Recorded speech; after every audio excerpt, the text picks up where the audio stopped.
mga kadads. Ayan, tinanggal ko na yung cover. So isang tornilyo lang yun mga kadads, yung sa side yung sa kanina.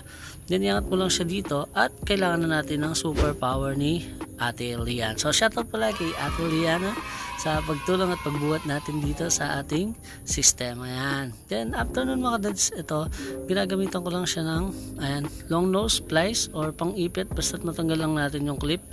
Then pupukin mo lang yung pinaka pan blade. Ayan.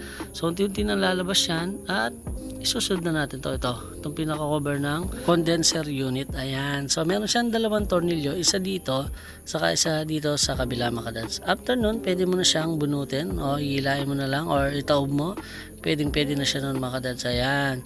So siyempre, susunod mga kadads, tatabi muna natin baka ma-damage pa natin. Itong cover, meron siyang clip dito sa taas. Ayan. Then hilahin mo lang siya pababa. Ayun, ganun lang siya kadali mga kadads. Then ito, meron din siyang clip, kailangan mo ng pliers. Ako pliers